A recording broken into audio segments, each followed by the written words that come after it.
जो यहाँ पर समाधि है, 1000 साल पुरानी समाधि है।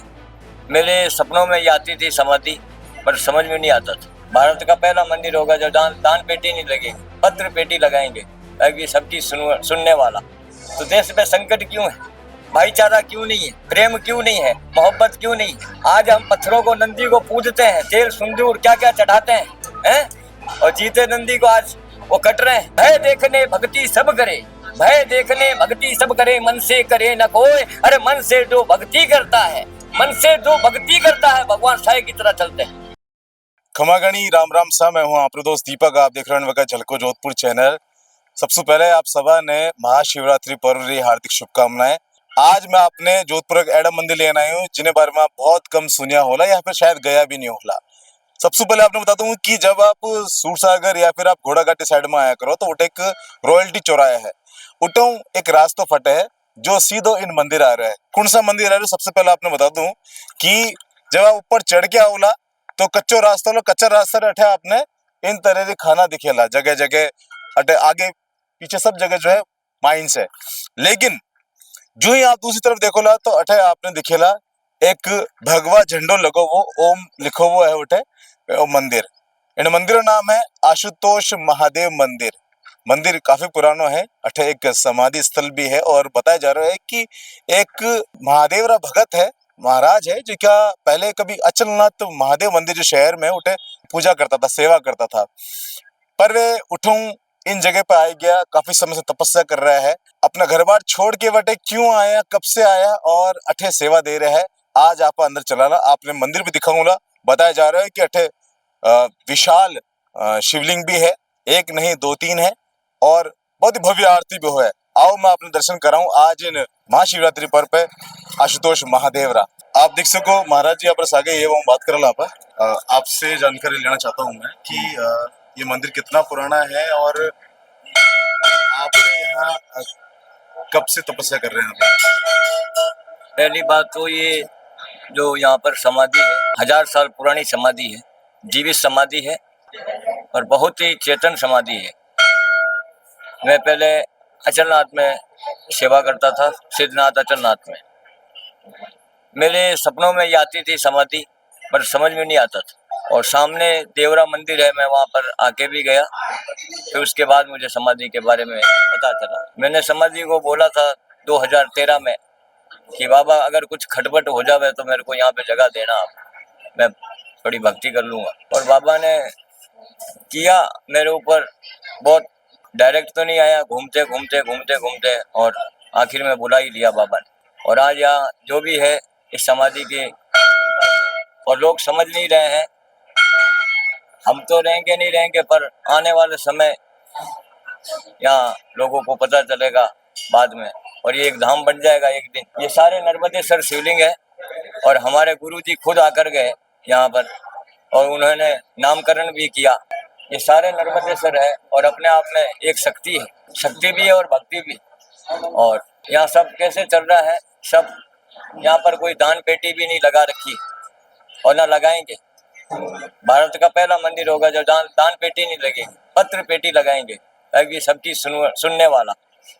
और मेरे गुरु ने जो नाम दिया आशुतोष, सबके आंसू पोंछने वाला बाबा आशुतोष महादेव।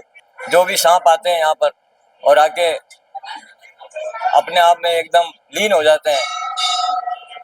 आज तक कम से कम 300 सांप बैठ चुके हैं इस महादेव के शिवलिंग के ऊपर।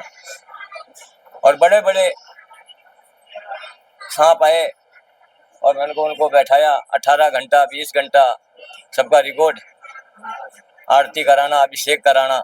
और आज वो मेरे बीच में नहीं है, एक वासुकी नाग था, मैंने 250 नाग बैठाए। जब बाबा से मैंने विनती करी, आशुतोष बाबा से, समाधि वाले बाबा से, कि मैंने इतने नाग चढ़ाए आपके ऊपर, एक नाग मेरे को भी दे दो ताकि इस दुनिया को बता सकूं शक्ति में कितनी भक्ति है।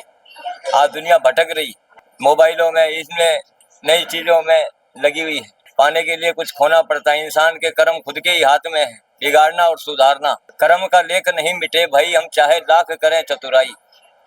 हाँ, अगर आपके अंदर भक्ति है भगवान के लिए थोड़ा बहुत, तो आपको कहीं भटकने की जरूरत नहीं है। जो भगवान है सत्य है।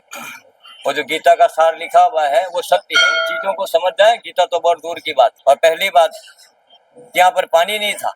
मेरे को बहुत मुश्किलें पड़ी यहाँ पर इस स्थान पे। मेरे को बहुत परेशान भी किया लोगों ने। पुलिस भी आती थी, कई थानों की पुलिस आती थी, दिन और रात मेरे को परेशान करती थी। मैंने ऐसा क्या कर दिया है? हमारे जैसे 365 पुजारी आएंगे महादेव जी के पास, और आपके जैसे 365 भगत आएंगे। बाबा तो है जैसे ही रहेगा और चलेगा, अखाड़ा बढ़ता ही जाएगा। हम तो यहाँ के चौकीदार सेवक हैं, और आज भी मेरे ऊपर बहुत यहाँ पर बम फूटते हैं। कोई समय नहीं, कोई पता नहीं कब किस टाइम पत्थर आ जाए। मंदिरों में दरारें आ गई, भगत के ऊपर किस टाइम पत्थर आ जाओ कोई पता नहीं। मैंने इसका बहुत कुछ किया पर मेरी कोई सुनवाई नहीं। यहाँ काला बारूद छोड़ते हैं, बम छोड़ते हैं। यहाँ जीव जंतु, पक्षी, पेड़ पौधे, अपने आप में प्रकृति, और प्रकृति के बीच में महादेव बाबा बैठे हैं। और सांपों का, यहाँ सांप इतने हैं कि आज तक किसी को तकलीफ नहीं थी। और लोग कहते थे मेरे को, बातें बनाते थे कि बाबा जी ने जहर काट रखा है, लोगों को गुमराह कर रहे हैं, ऐसा कर रहे हैं। ये गलत, ये मेरी भक्ति है। मैंने अपना जीवन समर्पण कर रखा है भोलेनाथ को। जीना और मरना, मेरे कोई तंत्र मंत्र नहीं आता है। हाँ, मैं इनके भरोसे इन नागों को पकड़ता हूँ, खिलाता हूँ, रमाता हूँ। और जब मैंने मांगा तो महादेव जी ने मेरे को दिया। एक के बजाय दो दो नाग दिए। लोग कहते थे कि दांत निकाले हुए, ऐसा निकाला, ऐसा कुछ नहीं। मैं पहले भी कहता था ये काल है, एक मौत है, इसको खाली महादेव ही रख सकते हैं। कई लोगों ने सेल्फियों के चक्कर में अपनी जान गंवा दी इस 2025 में। और मैं तो ये भी कहता हूँ, मेरा ये भी संदेश है कि अगर सांप काटे तो तुरंत आप ट्रीटमेंट लो डॉक्टर का। झाड़ फूक के चक्कर में मत पड़ो, भोपा के चक्कर में मत पड़ो, नहीं तो मौत से जाओगे। क्यों? समय कलयुग का चल रहा है, समय कलयुग का चल रहा है। अगर झाड़ा लगाने वाला सही है तो जिसको सांप खाया उसके भाव कैसे हैं? दोनों के भाव सही होंगे तो झाड़ा काम करेगा, नहीं तो झाड़ा नहीं काम करेगा। तो मेरे तो कर्म है, कर्म के पीछे में बजा। कुत्ते और सांप की लड़ाई हो गई, उसके बचाने के चक्कर में मैंने अपना हाथ कर दिया और बताया लोगों को ये देख लो। पर इस बाबा की कृपा है, मैं सब काम कर रहा हूँ। और अभी कल से चल रहे हैं हम, कल सोमवार तक ऐसे ही चलेगा, अभिषेक और आरती, अभिषेक और आरती। महाराज जी, आज शिवरात्रि है, काफी सारे युवा यहाँ पे आ चुके हैं, काफी महिलाएं हैं, बुजुर्ग हैं, बच्चे हैं। लेकिन आपको जो विधि मालूम है किस तरह से महादेव को हम प्रसन्न कर सकते हैं? भाव का भूखा है, मैं सत्य बता रहा हूँ। वो तंत्र मंत्र की जरूरत नहीं है, वो भाव का भूखा है। आपके अंदर भाव कैसे? पहले बात तो भाव। हम आते हैं, सेल्फी बनाते हैं, वीडियो बनाते हैं, ये हमारा धर्म कहता है, ये गलत है। आने के बाद तो वो भाव हो जाना चाहिए। हम कहाँ पर आए? हर दिन भर तुम उस नगरी में रहते हो, दलदल की नगरी में, कैसे कैसे पाप होते हैं आप लोगों से, हैं? इसीलिए कहते हैं मंगला आरती। मंगला आरती से कोई बड़ी नहीं है इस कलयुग के अंदर। जब से ये फोन आया, जब से दुनिया बदल गई, फोन ने झूठ बोलना सिखा दिया, अपनी तरफ खींच लिया, भगवान से दूर कर दिया। आज मैं पूछता हूँ, जिस देश में कितना गीता भागवत बांचने वाले बैठे हैं, कितने साधु संत बैठे हैं, तो देश में संकट क्यों है? भाईचारा क्यों नहीं है? प्रेम क्यों नहीं है? मोहब्बत क्यों नहीं है? लोग क्राइम हो रहे हैं, रोज क्राइम हो रहे हैं। आज तक हमारी गौ माता को न्याय नहीं मिला है। कितनी शर्म की बात है। आज पेड़ पौधे कट रहे हैं, जीव जंतुओं को मार रहे हैं, तो प्रलय आएगा, ये बता आएगा। हाँ, उसे कोई नहीं रोक सका, प्रकृति अपना बदला लेगी। इसलिए अभी भी वक्त है, इसके लिए आगे बढ़ो। आज हम पत्थरों को, नंदी को पूजते हैं, तेल सिंदूर क्या क्या चढ़ाते हैं, और जीते नंदी को आज वो कट रहे हैं। पहली बात तो भगवान को भाव की जरूरत है, उसे कुछ जरूरत नहीं है। आपके भाव कैसे हैं? वो पानी भी देता है, लोटा भी देता है। आज क्या है मालूम है? आज शिवरात्रि है, सबको भय लगा हुआ है, इसलिए दुनिया आ रही है। अरे हर सोमवार मनाओ ना, हर सोमवार मनाओ शिवरात्रि समझकर, है? वो भी एक बंदा है, मालिक तो सबका एक है, पर वो अपना नियम का कितना पालन करता है, हम करते नहीं है पालन, है? आज हजारों में से किसी से पूछ लो कि कैसे दर्शन किए, भगवान ने क्या कपड़ा, कुछ मालूम नहीं है। खाली आया, घंटा बजा दिया, बस हाथ जोड़ दिया, डर। बाप जी मेरे को ये चाहिए, बाप जी मेरा ये करा दो, है? भय देखने भक्ति सब करे, भय देखने भक्ति सब करे, मन से करे न कोई। अरे मन से जो भक्ति करता है, मन से जो भक्ति करता है, भगवान साय की तरह चलते हैं। ये बात सत्य है, सत्य है, सत्य है, सत्य। कौन कहता नहीं है भगवान है? भगवान है, और आपके भाव में वो ताकत होनी चाहिए। आरती करा रहे हैं, फोन आ गया है, फिर हमारा क्या मतलब है? आरती छोड़ छोड़ के चले जाते हैं ऐसे भगत। हमको कई बार मौन भी लेना पड़ता है, क्यों? मेरी बात से नाराज भी हो जाते, कई मंदिर भी छोड़ जाते। अरे तुम कैसे भगत हो?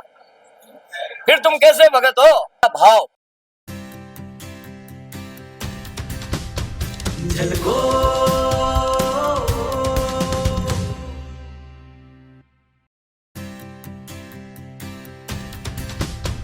झलको